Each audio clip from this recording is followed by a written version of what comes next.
मैं तुझे कैसे बताऊं हिंदी कि मैं तुम्हें कितना प्यार करता हूं। मैं जानता हूं आज़ादी के इतने बरसों के बाद भी तू हर वक्त कितनी मायूस रहा करती हो, सिर्फ और सिर्फ एक ही ख्याल में हमेशा खोई रहती हो। पट सजी मेरी तारों से, माथे पर चंद्र का गहना, कोकिल सा कंठ लिए सप्त स्वर का राग भरा, बेटी हो जिसकी महादेवी वर्मा, जिसके पुत्र दिनकर पंत निराला, उसकी होती आज अनादर, हाय उसके ही आंगन में वही तिरस्कृत, वही उपेक्षित। यह सच है कि तुम कभी तिरस्कृत हुई थी, पर अब नहीं।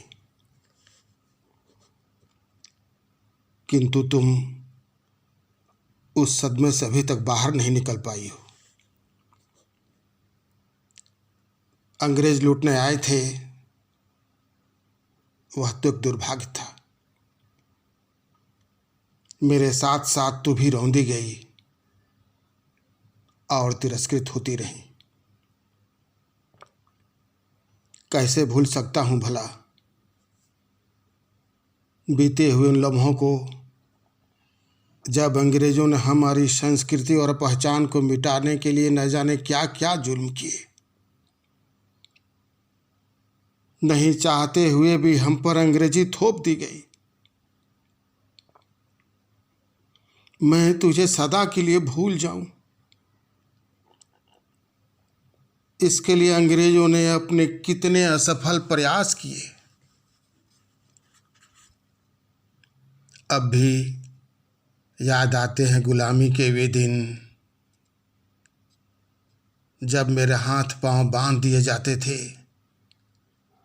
मैं रोता था, चीखता था, चिल्लाता था, भूखों तड़पता था, पर उन लुटेरों ने मेरी एक न सुनी। जेल की काली कोठरियों में मेरे बच्चों को डालते रहे, यहाँ तक कि फांसी के फंदों पर भी लटकाते रहे। पर कसूर क्या था मेरा? कसूर क्या था? यही ना कि हम अपनी आज़ादी की मांग करते थे। चारों तरफ चीखें थी, चित्कारें थी, फिर भी इनकलाब का नारा था। पर उन अंधेरों के बीच भी एक हिम्मत थी, एक जज्बा था कि एक न एक दिन हम अवश्य ही आज़ाद होंगे, और हुए भी। उन दिनों गुलामी की अंधेरी रात थी, भयावह दृश्य था। चारों तरफ एक अजीब सा सन्नाटा था। फिर भी एक बात थी, उस वक्त भी तू जो साथ थी। हर नारे और इनकलाब में सिर्फ और सिर्फ तू ही तू तो थी। हिंदी तेरी आवाज़ में एक ऐसा जोश था जो बालक, वृद्ध, जवान, स्त्री हो या पुरुष, सभी में न जाने कितनी ऊर्जाएं भर देता था। वे एकजुट होकर दिन हो या रात, सुबह हो या शाम, हर वक्त उन अंग्रेजों से लोहा लेते और डटे रहते थे। कोरे बरसाए जाते थे, वदन लहू लुहान होता था, फिर भी वीरों के हौसले कभी पस्त नहीं हुए। गोलियां चलती थी, शहीद होते थे, फिर भी उन वीरों ने कभी भी अपने तिरंगे को झुकने नहीं दिया। यह सब तभी संभव था कि तू जो साथ थी। एक हिम्मत था, एक मनोबल था। मैं जानता हूँ तेरा दर्द क्या है। यही ना कि मुझे आज़ाद हुए आज 73 वर्ष हो चुके, फिर भी न जाने क्यों कुछ ऐसे लोग हैं जो अब भी विद्यालय को स्कूल, कार्यालय को ऑफिस, माँ को मदर, पिता को फादर, बच्चों को चिल्ड्रन कहकर क्यों इठलाते हैं। अंग्रेजी में बोलना ही अपनी शान क्यों समझते हैं। पर हिंदी, अब ये तो सोच जरा कि उनकी संख्या अब कितनी रह गई है। ना के बराबर ना। वक्त अब जल्द ही आने वाला है कि ऐसे लोग भी तुमसे प्यार करने लगेंगे और तेरे ही गुणगान करेंगे। उनकी भी समझ आ गई है कि तुझ में कितनी शक्ति है, कितना दम है।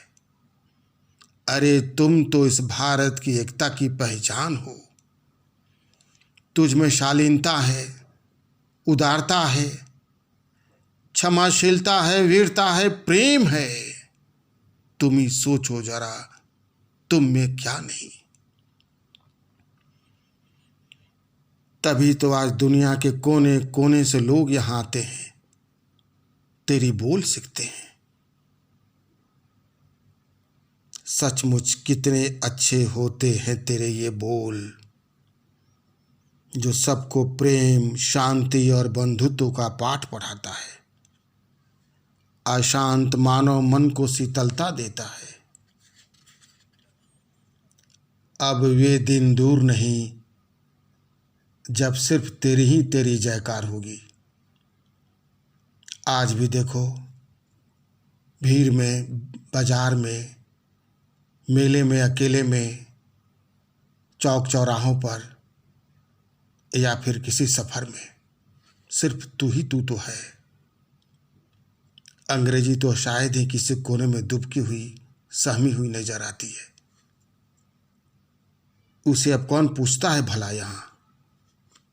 अब तो कुछ ही दिनों की बात है, वह कहीं भी नजर नहीं आएगी। हिंदी, सचमुच तुम कितनी सरल हो। तभी तो आज देखो, कार्यालयों में, बैंकों में, सभी जगहों पर तेरी ही बोली में तो काम होते हैं। तुम भारत की राष्ट्रभाषा हो। सरकार ने तो तेरी सम्मान में हर वर्ष 14 सितंबर को सिर्फ और सिर्फ तेरे लिए ही तो हिंदी दिवस का आयोजन करती है और बड़े ही धूमधाम से मनाती है। सारे मंच, सारी महफिलें सज जाती हैं और सिर्फ तेरी ही तो गुणगान होती है। यह देखकर सचमुच हिंदी, मुझे तुझ पर कितना गर्व होता है। और हो भी तो क्यों नहीं, क्योंकि एक तुम ही तो हो जो मेरी आवाज़ हो, मेरी पहचान हो। मत हो उदास मेरी प्यारी हिंदी, अब तो जरा मुस्कुरा दो।